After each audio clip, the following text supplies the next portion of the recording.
Nakikita mo ba ang mga palatandaan? Mabayayang araw ng Biyernes Kapanalig. Kapistahan po ngayon ni San Crisanto at Santa Daria. Ito po si Sister Rose Agtarap ng Daughters of St. Paul para sa mabuting balita. Tayo na pong magnilay sa Ebanghelyo ngayon.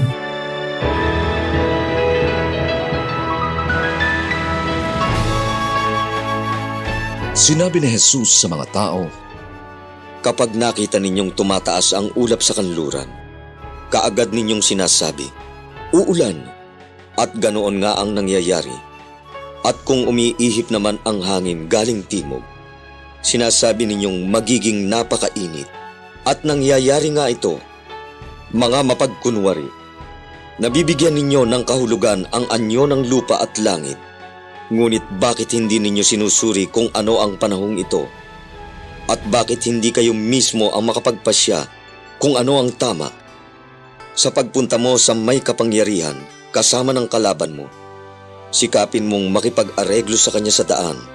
Baka iharap ka sa hukom at ibigay ka naman ng hukom sa pulis para ipakulong sa bilangguan.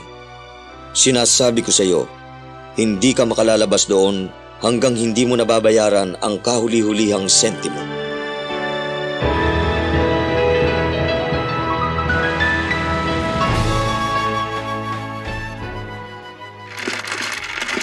May shaking na ginagawa sa atin ng ating Jesus Maestro ngayon sa kakayanan nating magbalik loob at makipagkasundo. Conversion shake, reconciliation shake, shake, shake. Baka kasi may nakaligtaan na tayong kapwa na naghihintay na makipag-reconcile sa atin. O kaya tayo mismo ang naghahangad na muling makipagbati. Pero nawawalan tayo ng lakas ng loob. Ang tanong, maluwag ba ang loob natin na i-challenge ng ating Jesus Maestro ang ating resistance? Wake up call ito sa ating lahat. Naniniwala ako na lahat tayo may iba-ibang pinagdaraanan na krisis na kailangan ng pagbabalik loob at pakikipagkasundo. Na kay Jesus Maestro ang solusyon. Sinabi niya na pag-aralan ng mga tanda. Bukod sa tanda ng panahon, maaaring sitwasyon, maaaring emosyon. I-focus natin sa sign na nangyayari sa ating sarili. Kumusta ang tinig ng ating kalooban? Kailan natin ito huling pinakinggan? Baka naman, winawalang bahala natin o maaaring inaabuso natin.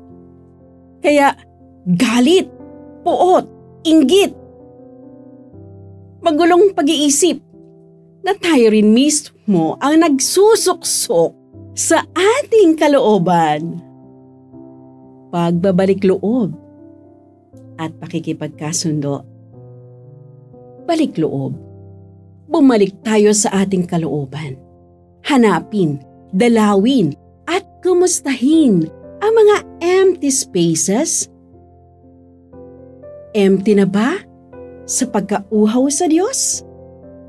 Baka wala na ring laman ang sisidla ng ating pagmamahal.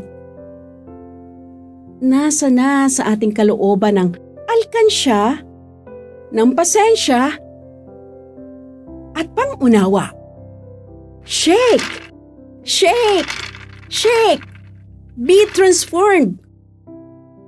Maybe this time. Kahit 2 months pa bago mag-Christmas, may constant conversion and reconciliation ang magaganap sa atin at sa isa't isa. Mga kapanalig, suportahan po ninyo ang aming misyon. Subscribe, like, and follow Paulines sa aming social media accounts. Tulungan niyo po kaming maipagpatuloy ang programang ito at ipadala ang inyong donasyon sa aming donations channels. Kasama pong lagi ang inyong mga intensyon at kahilingan sa aming panalangin araw-araw. Ito pong muli si Sister Rose na nag-aanyaya sa inyong manalangin sa ating mahal na Inang Maria. O mahal na Birhen ng Santo Rosario, pakinggan mo po ang aming mga kahilingan. Sa bawat panalangin namin sa mga butil ng Santo Rosario, madama nawa namin ang iyong makainang pagmamahal at pag-aaruga. Inilalapit po namin sa iyo ang aming kahinaan, kasalanan at kakulangan, ang aming mga suliranin, sakit at kalumbayan. Umaasang ang lahat ay idudulog mo sa iyong anak na si Jesus. Ipagkaloob mo nawa sa amin ang kapayapaan, katarungan at kasaganaan. Amen.